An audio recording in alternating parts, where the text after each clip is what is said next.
Thank you, thank you. I am Dr. Edward Mikol with Carolina Orthopedic Specialists. I'm one of the orthopedic surgeons in that group. And we've done these series of lectures to try to inform the community as to what they might be getting involved in should they need surgery, but it's also informative for arthritis and in general as to what the treatment options may be. So anyway, we'll get going here. We're talking about the knee first. The knee is the largest joint in the body, and the femur is the thigh bone and the bottom bone is the tibia, and then you have the kneecap over here. And it's almost like a hinge, whereas some of the other joints are circular in motion and can rotate around. The knee is pretty much like a hinge here. Osteoarthritis is the most common form, far and away the most common form that we see, but rheumatoid arthritis is an additional type, and there are additional types other than that, but these are by far the most common that we see. And at least 70 million people around the country have that. That's probably an underestimate, actually, and as baby boomers are getting older, we're seeing more and more arthritis and treating that, and it's becoming a bigger and bigger part of orthopedics and quite frankly, the medical budget in the country. So osteoarthritis is the most common, but basically arthritis involves the destruction of the cartilage in the joints. Here would be a normal knee where it comes up a little bit dark on there, but there's a surface of cartilage around the end of every joint, and this would be the knee. And then if you could see, I don't think it comes through very well at all. It looks great on the screen. There's a loss of the cartilage on the end of the bone, so the surface of the joint is wearing out. The bearing surface that allows the joint to smoothly slide along itself is wearing out, and that's pretty much common to all forms of arthritis.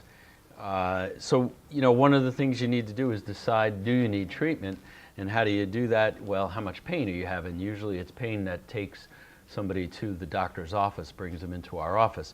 So does it hurt you all the time, just intermittently? How bad is it? Does it interfere with your life? Does it wake you up? What treatments have you had and do they work? And all of that's going to dictate the level of care that you seek and the treatment level that we need to do as a doctor working with you. You need to rate your knee. I can do it on a 1 to 10 scale or a 1 to 5 scale. Try to be realistic as to how debilitating it is. People always want to overestimate and tell us if on a 1 to 5 it's a 6. Well, that's probably not practical, but it gets to the point where it bothers you significantly, and that's when you're usually in our office. Assess what you can and can't do. How is it affecting your life? Does it hurt when you bend over? Does it hurt when you're playing golf, getting up out of chairs? Basic things in life that you want to do or used to do that you can't do any longer. And that might be time to go talk to your doctor about this stuff. Heat and ice is basically the first starting point. People will ice it down after activity, and a little bit of heat in the morning will help to loosen it up and get the blood flow to the area. But after you've been active, sometimes you get too much blood flow to the area, and it can bring inflammatory products with it, and we recommend putting ice on it to help decrease that. And if you do go to physical therapy, you'll see that they'll probably ice it after therapy. That helps that. Physical therapy is one of the treatment options. Keeping a joint flexible and moving is good. I like to say too much is no good and too little is no good either. So they like to be used, arthritic joints, but not abused. And you can find a fine line in there where you probably be pretty good. If you don't do anything and lay around, you get stiff and it tightens up. If you do too much, you'll overdo it and get the joint inflamed. But if you do a basic amount of exercise, it does help significantly.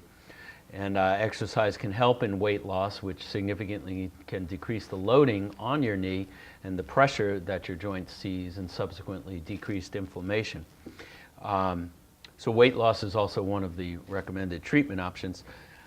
Tylenol is just simply a painkiller, an analgesic, whereas anti-inflammatory medicines like Motrin, ibuprofen, Aleve, Advil, Celebrex are anti-inflammatory. And if you have pain from the arthritis because of the inflammation, these medicines can help significantly, probably in my recommendations more so than Tylenol. But they don't always do the job, and sometimes we move on to doing corticosteroids. This would be cortisone, everybody likes to say. We don't particularly use cortisone much, but it's in the family. It's an anti-inflammatory medicine that works. It's pretty potent. And we like, as orthopedists, we like to inject them into the joints. Some docs will give it to you orally, but most of us like to inject them. And so that's why it's listed under oral and injectable. And there's a newer class of drug called, viscosupplementation is to try to recreate a more normal joint fluid in your knee. Particularly when you have osteoarthritis, the lubricating abilities of the joint have gone down. It goes from a slippery, wet, almost an oily type feel to it to a thin and watery feel, so it doesn't lubricate the joint, be it the knee or the hip or whichever, quite so well. And these injections, while expensive, can help get rid of some of your pain because of it helps for the better function in the knee. I think at this point it's really only approved, at least for Medicare anyway, for the knees, but you know, we'd like to do them in other joints. They just have not approved it, and I'm not sure that's going to be coming forth anytime soon because it is expensive. So moving on to, let's say, the next stage, if you've tried those things and you're hurting all the time and you're not able to do what you need to do, knee replacement is an option.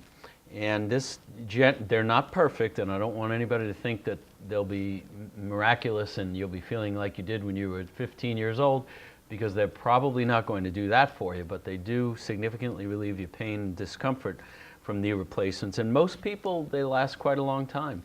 There's a long survivorship, and we do a lot of them every year. This number of 580,000 in the US is probably a bit of an underestimate. Now, if you look at the Medicare numbers, I'm sure you get a lot of literature saying how expensive medicine is, and if you look at the graph of people coming on Medicare, it's rising at a pretty exponential rate.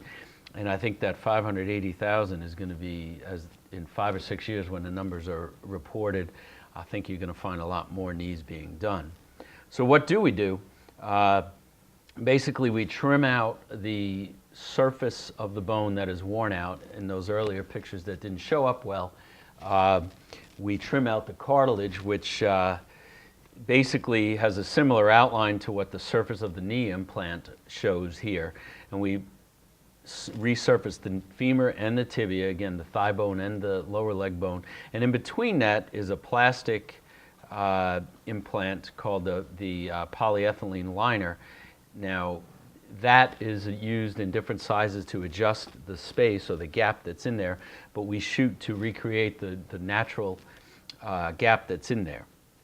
And so you can look on the left as an arthritic knee with no gaps between the bones here, and then you can look on the right is going to be a knee that has undergone a replacement.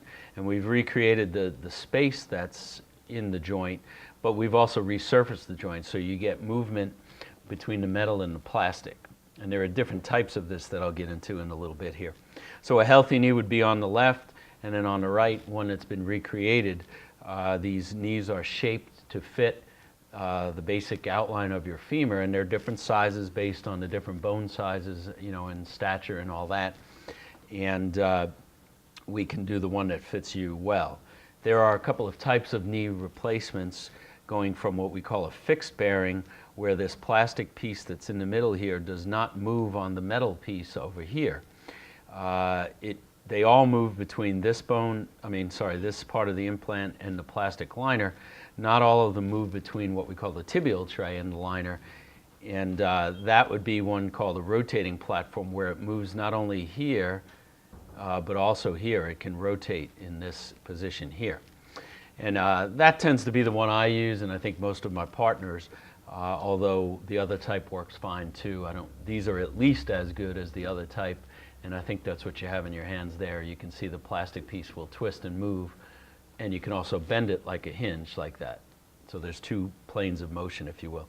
There are unicondylar knees or partial knee replacements, where if there is just one part of your knee that is damaged, we can replace. But usually, almost in everybody that we see in this area, there's other areas that are affected in the knee. So if you replace this part here and there's some arthritis here or under the kneecap, you may end up with a fair amount of discomfort still, or your arthritis may progress in the other parts of the joint. But we don't tend to do a lot of that around in this area, and it's sort of a regional thing around the country. We prefer, most of us, to generally replace the whole thing and get rid of all the arthritis in there. But this is an example of a unicondylar. And this animation will show a little bit about what we are trying to do in here. This is the normal knee right here with the kneecap moving and sliding on the femur and the femur moving on the tibia here.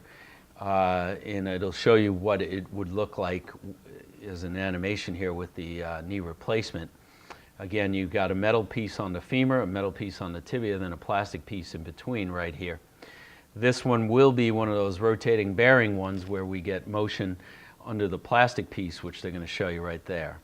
And that's a rotating bearing knee replacement as versus a fixed liner. And again, both of them work pretty well. You'll find them, all of those types being used.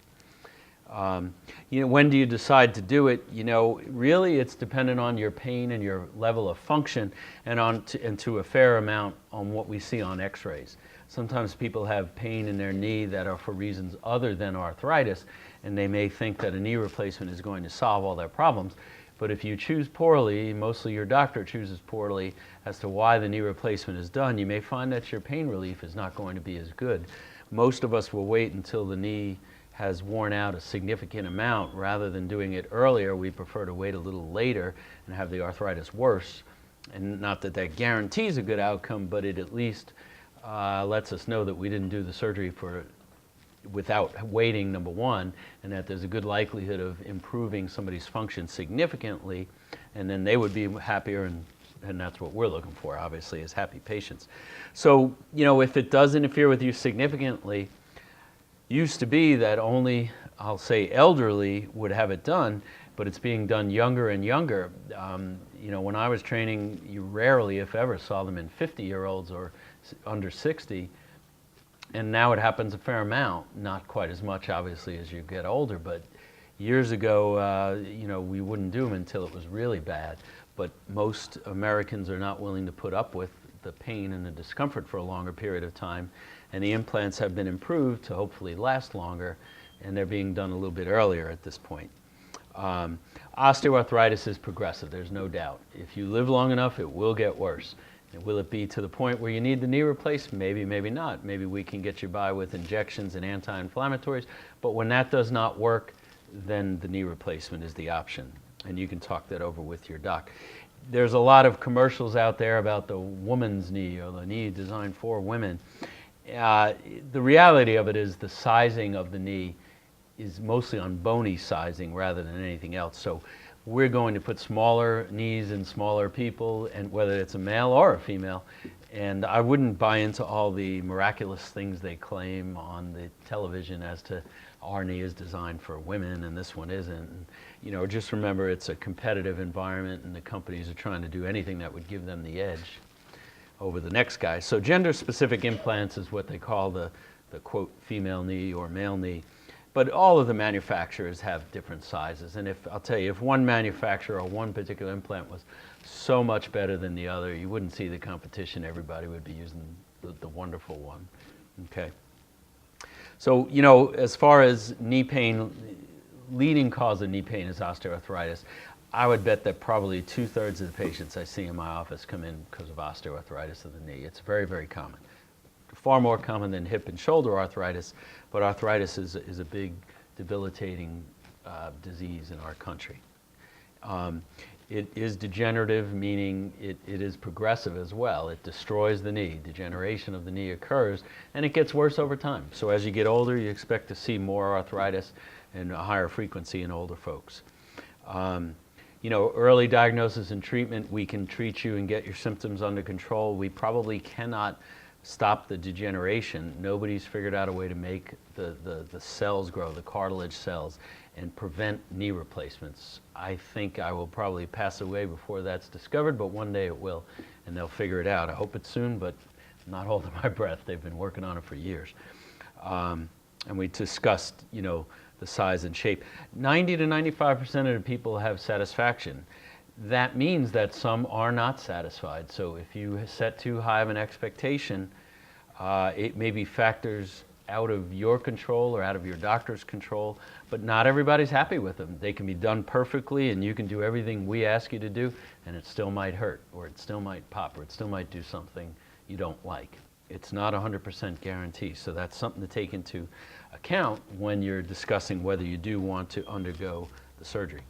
And we'll get into hip, and the anatomy of the hip is different than the knee. It's a ball and socket. It has a much wider range of motion. It rotates around, and as you'll see in this animation, it moves differently. There's internal and external rotation is when you turn your foot sort of out and in, but then it flexes and extends. It goes in circumduction, which is sort of what you're seeing here. Well, that's flexion and extension right there. And that's why you're able to move your hip in different directions than your knee. So it poses its own issues to recreating normal anatomy there. And as seen here, it's a quick little animation. I'll try to play it again.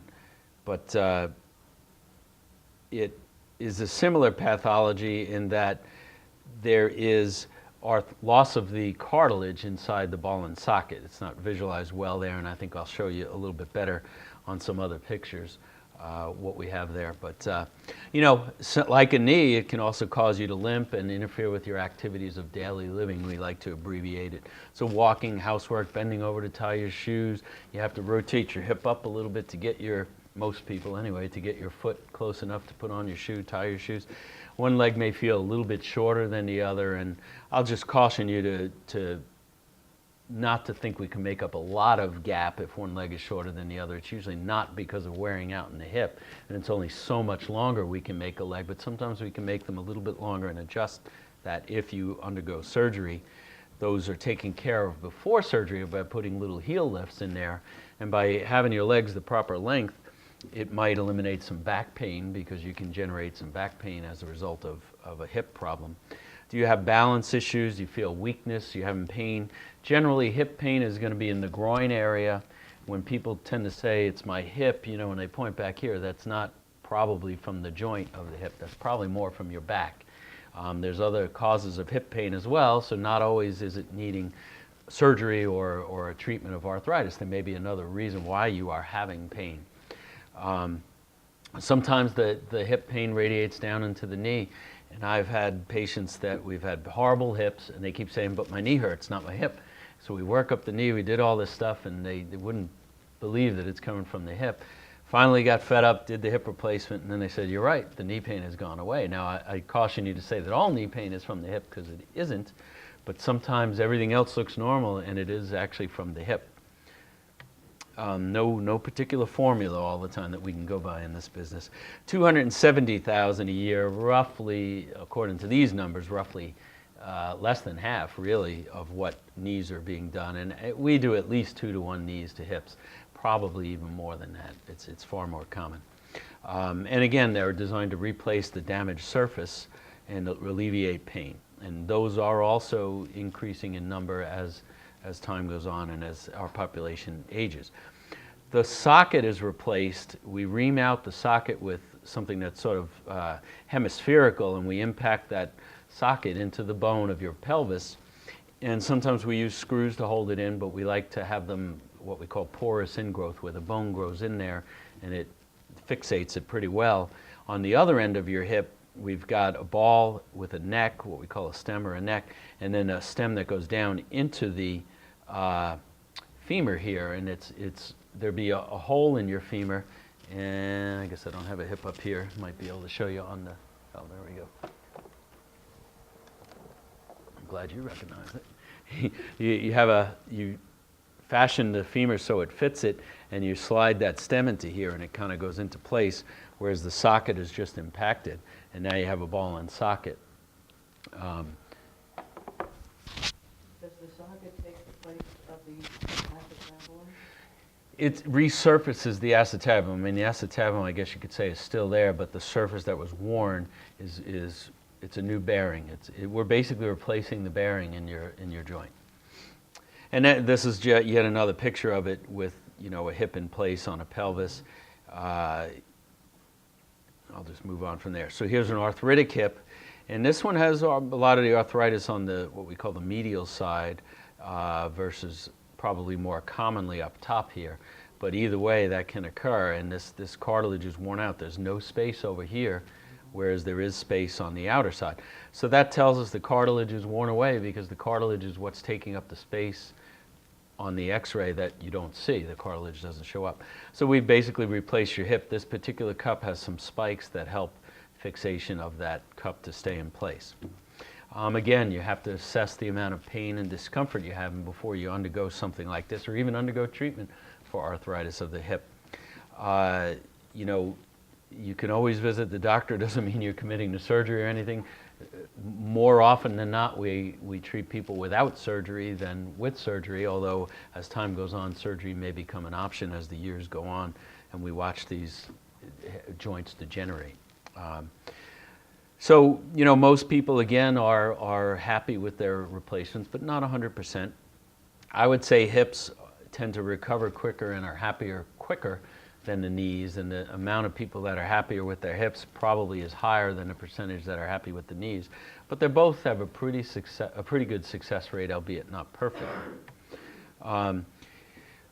Traditionally, the surgery is changing for the hips. It traditionally was a bigger incision and you'd come in a hospital. When I was training, they'd stay in about 10 days. Now the average hip probably stays in 3 days, and it's getting less and less. Traditionally, we did a posterior incision, which would be in the back here, and now myself, and I know at least one of my partners, is doing them in the front.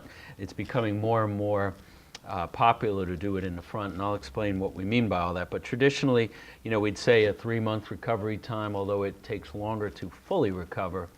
Studies show that at 2 or 3 years, you continue to make gains, maybe not whopping gains after the first 6 months, let's say, but you continue to get stronger and feel more comfortable with it. Hips usually recover pretty quickly and do very well very quickly, and generally can last a long time and give you years and years and years of relief. Traditionally, this is the posterior approach. We put the patient on the side and the incision is in the back, as I showed you. And during this kind of surgery, we don't have intraoperative x-ray that we use to actually visualize everything and make sure everything's fitting right. And this works great. It's not a bad way to do it by any means. I still resort to it at times. But we're moving a lot now to the anterior approach. And the benefits of the posterior approach is familiarity, tried and true approach. Most doctors are pretty familiar with it. It's done great. And it's probably easier in obese people and easier for your surgeon, certainly. As far as the anterior approach, this animation will show you what is sort of the latest trends. And I tend to do pretty much most of mine at this manner. If somebody's very obese, I've probably going to still do it posterior. But in this situation, we split the muscle and move it away and develop the interval like that, and you have access right to the hip joint. It's probably a harder approach for your doctor, but it's better for the patient. You recover quicker. We put the implant in place and then, you know, let the muscles kind of fall back together. And the benefit of this is that you generally recover quicker. There's less pain, less weakness, and most people who have the anterior approach are going home at 2 days. I think I have 2 people going home today that were done Tuesday in this way. So generally 2-day stay, whereas it's another day or so with the posterior. There are some restrictions in the posterior that we don't make you do in the anterior, and we could talk about that later in complications, but hips can pop out of joint. It's probably less likely in the anterior approach than the posterior, mostly because of positioning and the muscles that you cut through during the surgery. There's a relative weakness in the back of the hip, and when you bend your hip up and flex and do this, you're putting pressure posteriorly, whereas the anterior, you know, you'd have to bring your hip way, way back to put pressure on that, but they don't tend to dislocate. The posterior, the scar, does it affect you when you have to sit? No, generally I don't think I've ever had anybody complain about that. I mean, they may be a little bit bigger scars, they may be longer, but as far as painful when you sit on it, no. This is the table we use when we do the anterior approach, and this allows us to manipulate the leg into the position we want. You could flex it, extend it, rotate it, and it gives us the ability to make our incision in the anterior aspect of the hip there. And the benefits of this, less trauma to the tissues or to the body, as it says there. And basically you're splitting muscles instead of cutting them off, which means you recover quicker. And generally less pain, a little bit smaller incision. and the restrictions are less. So most people tend to like it, particularly in the younger people who need them. They want to get back to work quicker. If you're retired and you're not rushed, you may not care if you have to wait a little longer to get full activities, although everybody wants to get back quickly. If you have a business, for instance, that you have to get back to, you obviously want to get back as quickly as you can. And we'll discuss shoulder arthritis. This is a lot less common than hip and knee, and it definitely goes in the order of knee, hip, shoulder. But shoulder is made up of the scapula, which is the shoulder blade, the collarbone, and then the humerus, which is the, I can't get my cursor to want to come up here, but there it is. This is the humerus here. And again, you got a ball and socket here. The shoulder has a lot of motion. You know, you can't do this with your knee, obviously. And it poses its own difficulties when you're doing this surgery. But it can be done, and it can be done well. Again, the surface of the joint tends to lose cartilage, and when you do that, eventually it's degenerative enough that you have to replace it if you live long enough or if you're active enough. People tolerate the shoulder arthritis much more than they do knees or hips because you're not putting your full weight on it and walking. Here's a set of x-rays on the left where there is space between the ball and socket, and then on the right where there is no longer a space. So you got the gap here filled with cartilage, and this is basically a normal shoulder, and then over here you don't see that gap because it's worn away. So similar problems with the shoulder: decreased motion, grinding, catches, you're having pain, stiffness, weakness. It basically hurts you, and that's what drives most people to see us. Limited motion is probably the second thing. So our goal is to get you more mobile and get your lifestyle back and get you doing the things you want to do. And that applies for the hips, the knees, and the shoulders, basically any joint replacement for that matter. Similar treatment, you know, heat and ice, stretches, exercises, therapy, strengthening the muscles helps, analgesics, Tylenol, anti-inflammatories, oral steroids, and then also corticosteroids. Viscosupplementation can be done, but it's not approved by Medicare, unfortunately, so that generally is probably going to cost whoever we do it out of pocket to pay for the medicine, which can be expensive. So we probably don't do that very often, except in some rare cases. Non-surgical management, you know, you can modify your activities. If something hurts and you don't have to do it, and you can get by without doing it or want to, then don't do it, and if it doesn't hurt, you're fine.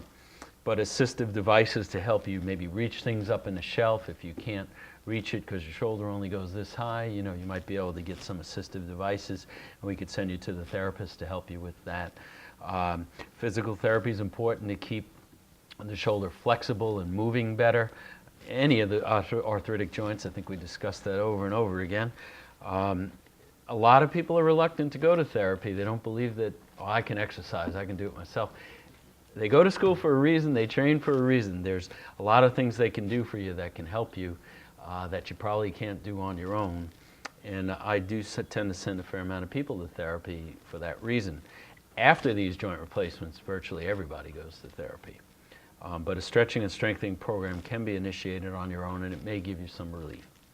So moving on now to shoulder replacement, there are a couple of different types that we'll get into, and basically the difference between the two happens to be whether you have an active and a good rotator cuff or you do not. The traditional way of doing it and the better way of doing it, if we can get by and do it, meaning you have a rotator cuff as the ball and socket replacement, similar to the way your shoulder is naturally. If you don't have a rotator cuff, we do what's called a reverse shoulder replacement, where the socket is on the humerus and the ball is on the shoulder blade, whereas you see the ball on the humerus and the socket on the shoulder blade the other way. And again, that has to do with the condition of the rotator cuff, which we like to know before we go into surgery. You generally get a significant reduction in your pain. Shoulder replacements are fairly successful. They all can have their issues and their complications. A lot less demands on the shoulder than the lower extremities, but none of them are perfect. And again, if you're expecting perfection all the time with 100% relief of all the pain and normal shoulder, you probably got a little bit too high a standard. However, you should be pretty happy with it. Quality of life can be significantly improved. And when do we do it? Same as the others, when the injections and conservative care does not work. I inject shoulders all day long in the office, and eventually it might get to a point where they don't work or they don't work long enough.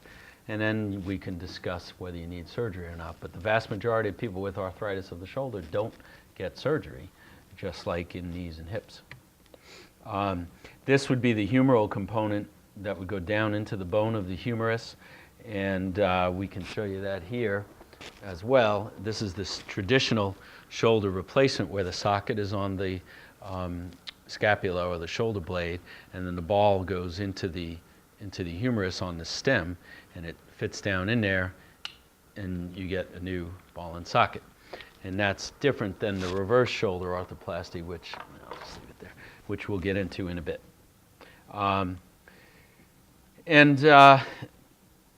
So some people do what's called hemiarthroplasty, where they just replace half of the shoulder.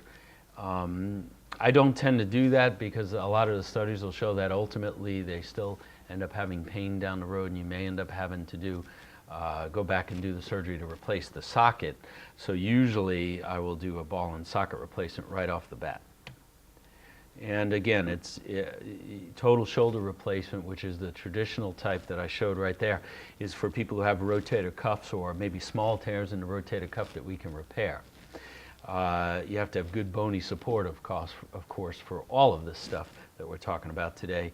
And when you get enough pain and you're a good candidate, you can be a shoulder replacement candidate. Now, the reverse shoulder arthroplasty is for people who do not have a rotator cuff. This is a relatively new implant, and it started pretty much in Europe, I would say in the 80s, and then started making its way over here. Initially, a lot of complications were occurring with them, and then as doctors have figured out better and better ways to do it, it's actually a pretty reliable surgery, and we do a fair amount of them now, although not as much as a rotator cuff, as the regular traditional total shoulder replacement. What happens when your rotator cuff is gone is the ball shifts upward, and it doesn't align well with the socket, because the rotator cuff is partially responsible for keeping the socket and the ball aligned together. So this implant will, I still can't get my cursor, will allow the ball and socket to line up better.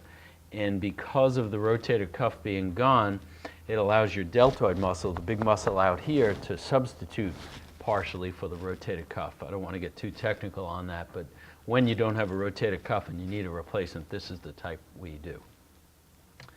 And here's just a bigger picture of it, I guess. You can see on the left that the humerus has shifted up toward the head, if you will, superiorly, and we try to bring it back down and put the ball and socket in there. The ball is called a glenosphere, fancy term, but basically that ball, or half of a ball, is where the socket used to be. These are people generally 70 years or older, although sometimes younger. Significant pain, lack of a rotator cuff, and you have, I guess you can call it pseudo-paralysis, meaning it's not that your shoulder is actually paralyzed, but because of the lack of the rotator cuff and the positioning of the bones or the joint, you're not able to get your arm up very well, and it acts almost like a paralyzed arm, if you will. So effectively to you, it is paralyzed. Is that sometimes referred to as a frozen shoulder? No. Frozen shoulder is when the ligaments are so tight that you can't get the arm up because the ligaments are tight. If I took a pseudo-paralyzed shoulder and moved it myself, if I moved it for the patient, I could usually get it to move, but they can't do it because the muscle just doesn't have the ability to overcome the damage that's there.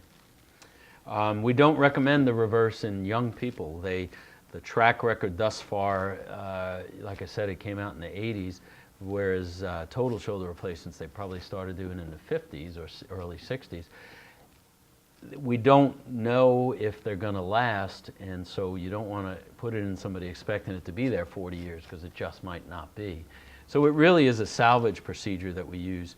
We prefer the other type of replacement. If we can get you early enough before the shoulder is totally destroyed, that would be a better outcome for you.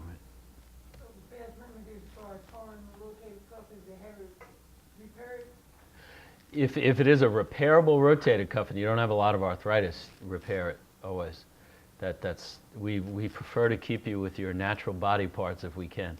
So if we can repair something and keep it there, we always try to do that. It's generally the preferred. So we're again looking to get you, to give you your freedom back, to live your life, to get you mobile, get you doing things with less pain. So before joint replacements, at least for hips and knees, which tend to lose a little bit more blood, we like you to be on iron supplements, and we try to give you vitamins and start that prior to the surgery. But some people do require transfusion. Some people bleed more than others. Some clot better than others. The universal medication form, it's important for us to know what you're on, and maybe some of the medicines need to be stopped, in particular blood thinners. We will send you to a joint replacement class where you can come to lectures like this where the doctors will talk, but then at the class, therapists and some of the nurses will come and they will tell you what we do pre-op or what they do pre-op, what will be done in surgery, what will be done in the hospital, and then what needs to be done after. And it's very important. And almost universally, people love the class, and it answers a lot of questions you might have, and maybe you go in a little less anxious. So I strongly recommend that if we can do it, and usually you can do it. And these aren't emergency surgeries that we don't have time to plan for.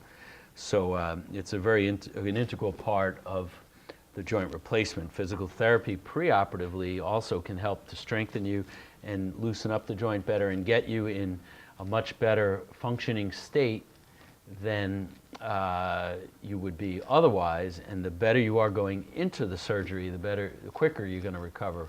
Most people want to recover quickly, but they can also answer a lot of questions and give you the plan for what's going on after the surgery. And just as maybe to ease some minds, Waccamaw Hospital and Georgetown too, although I don't operate there, has put together a program wherein it involves the docs, the therapists, the nurses, the whole team, basically, social workers, everybody.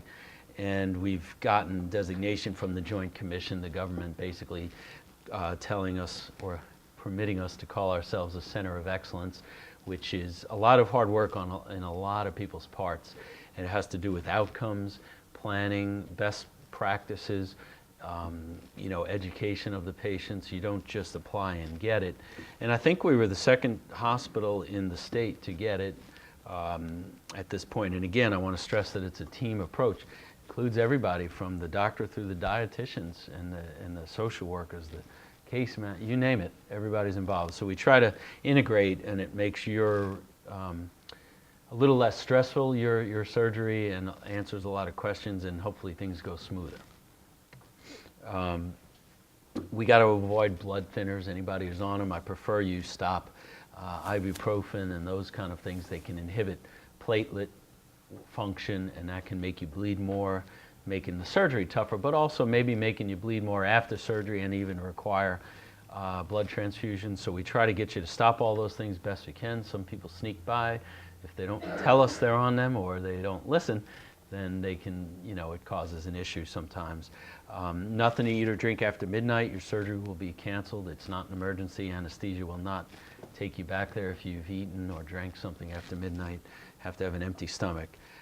You bring everything that you'll need with you in the hospital, change of clothing, toothbrush, whatever it is you want there, whether it's your smartphone or a computer or something, bring it with you. Any questions, certainly ask your surgeon, their office staff. You can ask at the classes that we have, and you can ask the pre-op people. When you pre-op at the hospital, everybody's going to have to go there to pre-op. There's blood work that needs to be drawn, and they give you instructions where to show up. There's a lot of paperwork that needs to be done. But all that stuff has to be done for surgery these days. We usually switch you from the IV pain medicine to the oral stuff quickly. It's one way to get you to a sustained medication that will have a slower onset but slower drop-off in pain relief. The IV stuff comes on fast but goes away fast. So you want to get to the oral stuff quickly, and we'll do that pretty much the next day of surgery, even start at the day of.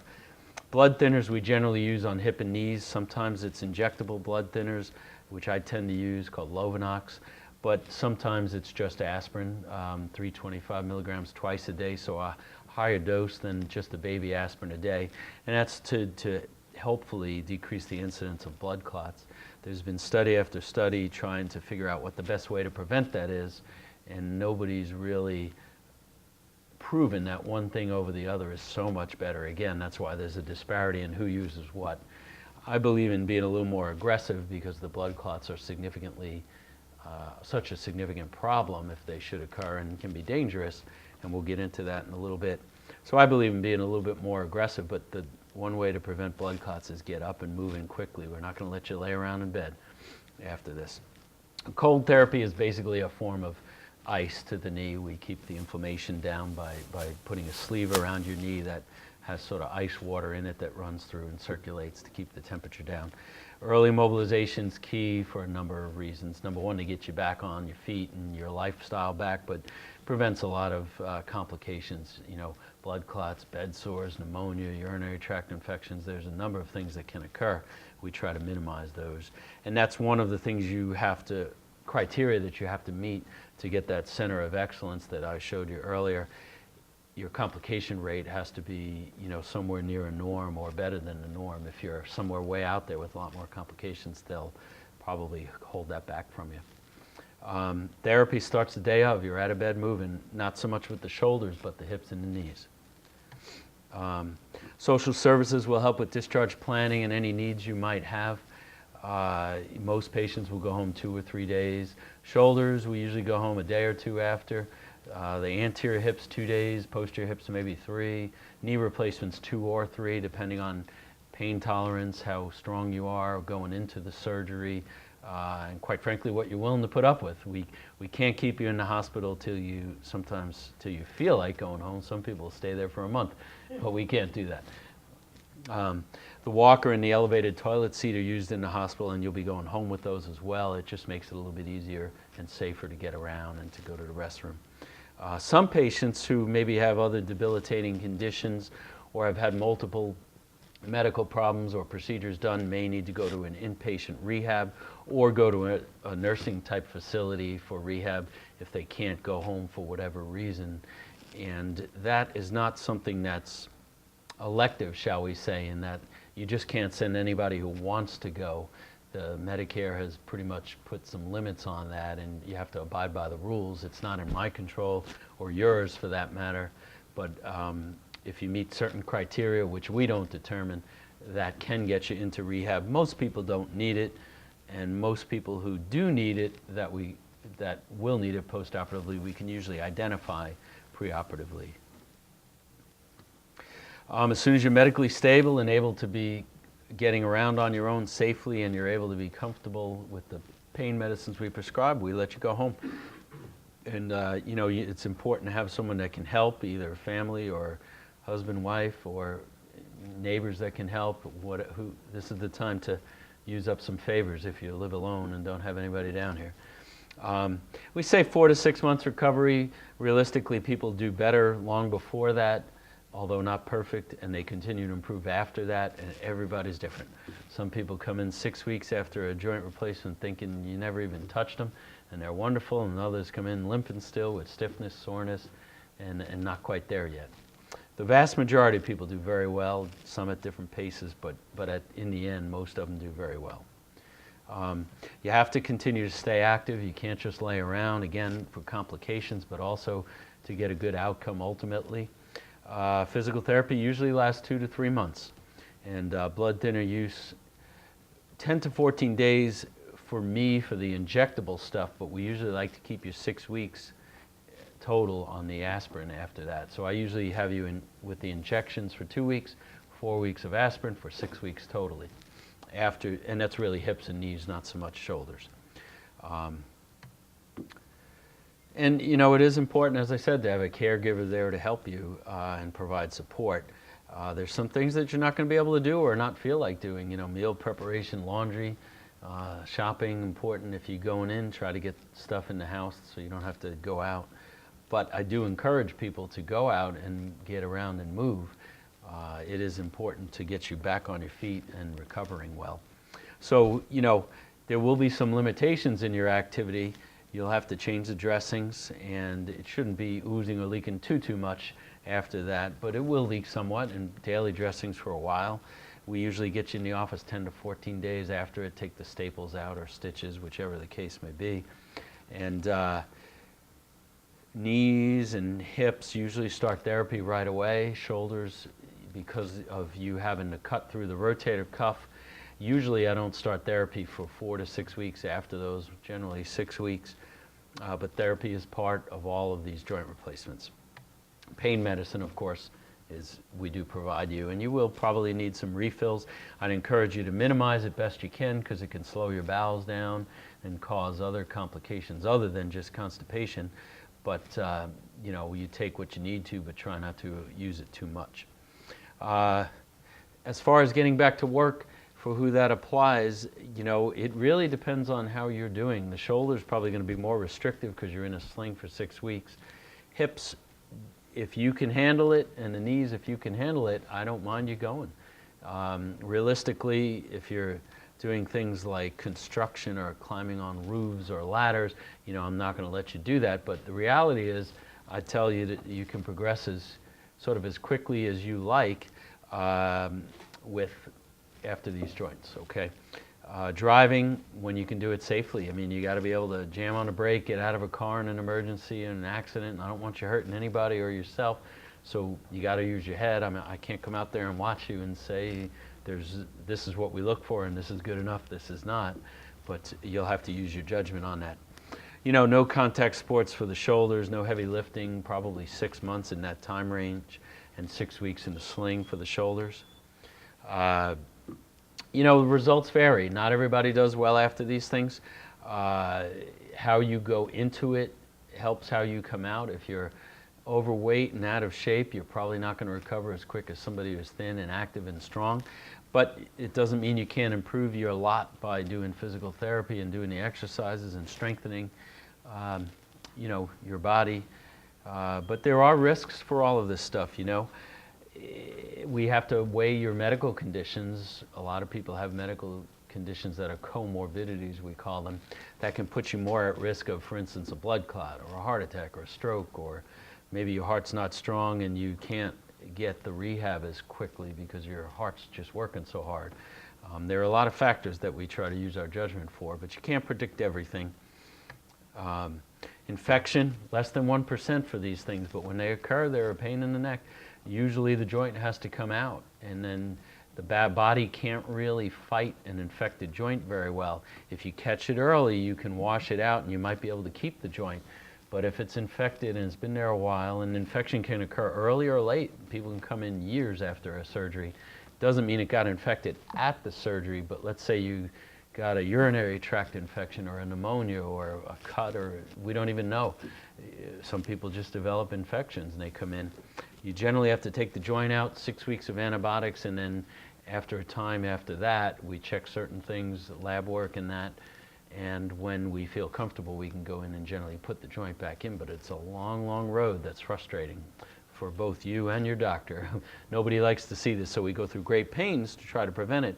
Again, with the Center of Excellence thing, one of it, you have to give the antibiotics for a certain length of time before surgery and then after, and you have to give the correct ones too that are, you know, standardly accepted as the appropriate antibiotics for prophylaxis. In the meantime, the patient cannot walk? When they're infected, usually we put temporary spacers in there, temporary things to take up the, you won't be getting around as well as if you had a normal joint in there, but you can get around. You don't have to be in bed for 6 weeks or 3 months or something like that. Dislocation, hips, probably most common. We don't see that too often for a variety of factors, which I can get into a little bit.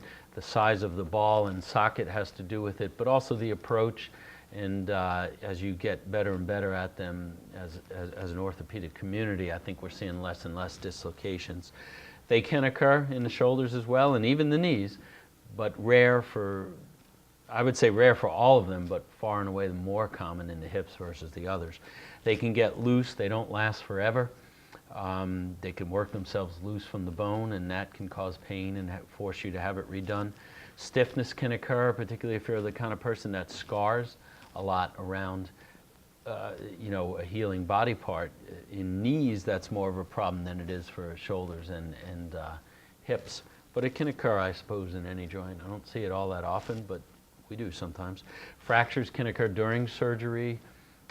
Sometimes you don't even pick them up till after surgery. It could be a little crack that you only see on the x-rays you take later. They didn't show up on the early ones. But if you were to fall and put pressure on your leg where a hip replacement is lying, it puts pressure at the tip of the prosthesis, and in particular at the tip here where it meets the bone is what we call a stress riser, and a lot of the force gets concentrated right there, and you can crack your femur in there. So obviously we recommend don't fall, but you know, they still occur. Yeah, I wish I could. So, you know, blood clots, again, that's probably number 2 on the list behind infection as far as being common, but it's also a little more dangerous because blood clots can kill you. If a blood clot in your leg breaks off, goes up the vein to your lungs or to your heart and or lungs, you can die if it's big enough. A lot of times your symptoms are shortness of breath and that kind of stuff, so we encourage you to let us know if that is occurring and we can check for it and treat it. But sometimes they can occur silent, and you may not know it's there until something serious happens. We put you on the thinners for that. But get up and get moving and don't lay in bed. That's probably number 1. So blood loss, again, we give you medications to try and keep your blood count as high as possible before the surgery and limit the thinning of the blood so that you don't lose as much. But sometimes you do need to have blood transfusions after this kind of surgery. And I guess I'll leave it at that and just answer any questions you might have. I got one in the back, was up first. Well, they're way less than 1%, and embolisms are even less than the DVT. DVT is the clot. It's called the deep vein thrombosis. It's a clot generally in your leg that occurs, and it's called an embolism when that clot breaks off and moves through the bloodstream. Then it's an embolism, and it usually goes to the lung, and it's called a pulmonary embolism. I'm not sure what you mean by ICU boots. We have compressive, okay, yeah, we call them SCDs or so, sequential compression SCDs, sequential compression devices, or foot pumps or whatever. But yes, that's part of your, I guess I didn't cover that, but that's part of, in surgery, you've got them on, and then in the hospital, a lot of people don't like them, but we make them use them. They help to keep the blood flowing. We use them all the time. Do most of you physicians encourage that? All of my partners, and I think everybody in our hospital probably does that. It's very important. That's probably the most important preventative for it. And I didn't mention that, but because it's something we do automatically. And I think during those classes to teach you about it, they go over that stuff. A lot of people don't like them, but I'm glad you asked the question because we can stress the importance of it. They want to kick them off and not use them, but it's important. We try not to let you do that. Go ahead. Question, because I'm not sure I ever looked. I know at least probably 88. And I know some of my partners probably have done 91 or 2. It's not so much based just grossly on age as it is activity level and how much pain they're having. You know, in somebody who's older, when you start getting late 80s, 90s, you want to try to avoid surgery best we can, and generally we do. You're less active so you don't hurt the joint as much. But there are some people who are just so miserably uncomfortable and the shots don't work, nothing's working, and you know, they'll come in and say, I'd rather be dead than go through like this. And you know, what do you tell somebody like that? You try to talk them out of surgery, but if they're healthy enough to go through it, we will do it. Arthritis is gone. I mean, it doesn't mean you're not going to have pain in the joint, but as far as the arthritis, osteoarthritis anyway, is the inflammation of the cartilage. You don't have any cartilage any longer, so technically it's gone. Rheumatoid arthritis, it's really a disease of the joint lining that affects the cartilage, and you don't get rid of the whole joint lining, so technically you can still have, I won't say the form of arthritis because it's not affecting the cartilage, but still get inflammation in the joint because of rheumatoid arthritis. You know, I don't think myself, well, I know I don't, but I don't think any of my partners either do resurfacing. There's been, I'll say, a partial resurgence of that over the years. Traditionally, it got a bad rap because they didn't last. You're sort of capping the bone and cutting the hip where the neck is, and rather than taking out from the neck here, which I guess it's glued together. Cutting it here, you'd cut it here and you just put a cap over the ball and you still do the socket just like we do. The bone underneath here can get weak, and there's been premature loosening or fractures from it, from what we call AVN, avascular necrosis, that occurs under there. But there are guys who advocate that. I would say it's probably done a lot more in Europe than it is here. And quite frankly, I don't know that it really offers you that much more that it's worth taking the risk. So really, we don't tend to do it around here. And that's, I think, the case most places across the country. Yes, probably, although I must say that the results are just getting better and better. They initially, when we first, well, before my time, I'll say, in orthopedics, they would cement the socket in, cement the hip in. And then it became a hybrid where one was cemented, one wasn't. Then it became what we do now, where we press fit the socket in and we have what we call porous ingrowth or bony ingrowth, and the stem has that bony ingrowth. And actually they last pretty long time now. The other thing that has evolved is the plastic lining that we used to go in there would sometimes wear out, and as they've gotten better and better, analyzed results of failed hips and figured out new technologies, the sockets are lasting, longer too. And barring infection or some sort of traumatic thing like a fracture, the hips are lasting generally pretty long time nowadays. Now that doesn't mean that you can do anything with them. Bo Jackson is a good example. A strong guy, wonderful shape, had a hip replacement. You go play football or run around on the thing too much, you're going to wiggle it loose. Think of putting a fence post in the ground and trying to wiggle it. At first it doesn't move, but you keep doing that, sooner or later it's going to be flopping around in there. So got to use your head. These aren't perfect. I tend to put them in everybody rather than the fixed. I'm not sure that I could sit here and tell you one's better than the other, because the studies, quite frankly, are not that distinguished from one to the other being so much better. And again, if one always was so much better than the other, everybody'd be doing it. Most manufacturers will offer one of each, shall we say. Yeah, well, when we do a knee replacement, we leave the ligaments on the sides. These two have to be intact. There are ways to substitute for them, but we test that, and you can test that preoperatively, and they can get injured during the surgery, but most of the time they're pretty good and they do fine. The anterior cruciate and the posterior cruciate, the anterior cruciate's basically always taken. The posterior cruciate, some people do what's called a cruciate retaining prosthesis, and there's arguments on both sides of that as to why one's better over the other. I do not do that type of prosthesis, and I don't believe any of my partners do either. I have done it in the past, but I don't think keeping that ligament is beneficial, and ACL's gone, always gone. No, that really a torn rotator cuff, you have to go in and repair it one way or the other. I tend to do mine all arthroscopically through small little holes. That's what I'm saying. Well, that's not. That might have been why he was speaking of going in versus cutting. Yeah, I think you're confusing laser versus arthroscopic. Arthroscopic means you go in with a small fiber optic camera and make little holes, and you can do the repairs through the little holes, and I tend to do mine that way. Lasers are a totally different thing. It has no use for the rotator cuff repair. Well, I think someone who has osteoporosis should be treated and get a bone density test. Sometimes treatments can be bad too. This isn't about osteoporosis, so I won't go too much into that. But the bottom line is I'd recommend first get treatment, but that doesn't preclude you from doing the knee replacement surgery. A lot of elderly folks that we do are osteoporotic. I remember one in particular getting in that was very, very soft, and that was rather impressive, but I haven't usually seen that to be a problem.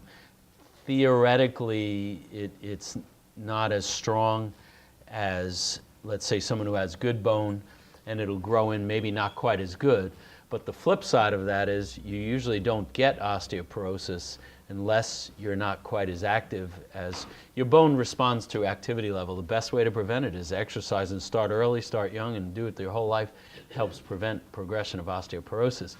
So a lot of the people who have it are low demand So they're not going to put the same stress on their joint replacement, if that makes sense to you. So we don't see a high failure rate. Theoretically, there is a higher failure rate, though. We measure them, first of all, on the x-rays preoperatively, and then we measure them intraoperatively. There's cutting guides and jigs that we can use to, as a caliper, I'll call it that, to size it up. And you get sizes anywhere from, the one I use goes 2.5 all the way up to a 7, and a bunch of sizes in between. Because I had a friend who had the replacement surgery, and now she has the leg longer than the other one. Usually not for knees. Now, if something has happened where a ligament may be damaged, one of these ligaments here, and you're able to pull further than you should, that could happen. It's very hard to do that without, because you can't stretch these ligaments unless they're damaged. If they're intact, usually you're not going to get a longer leg than you had preoperatively, but if you have what's called a flexion contracture, where your knee doesn't straighten all the way, and you're used to walking on a knee that's partially bent, when you straighten that out all the way, it's effectively longer, and it could be that they feel longer even though they're not. Now, the hips are a different story, because the hip, you can make somebody longer than the knees. So I don't know if you were talking hip or knee. Because the knee, It and should now not. she has to wear a sole, a thicker sole. I'm going to bet that she either had that beforehand, or that she had the flexion contraction, and when it straightened out, that she or he, realized that it seems longer than the other. So, but there's also different reasons for the leg lengths. I'll just briefly talk. If your spine is curved, for instance, or your pelvis tilted, I could make my leg longer like this. You'd look at my leg and say it's shorter, but it's not. It's because my pelvis is tilted one way or the other. So it could also be from other factors. Now, if correcting it does you don't want to leave to throw you off kilter, because it can cause back pain and problems. So that's why they probably made them use an insert. It's not the end of the world if you have to use a small insert, but long answer to a question, the knees generally don't end up longer. Hips can, but we measure them so they don't by too much. Okay? I guess All right. we'll call it quits there. Exactly. Well, thank you, Dr. Mikol, for doing this. All right. Thanks.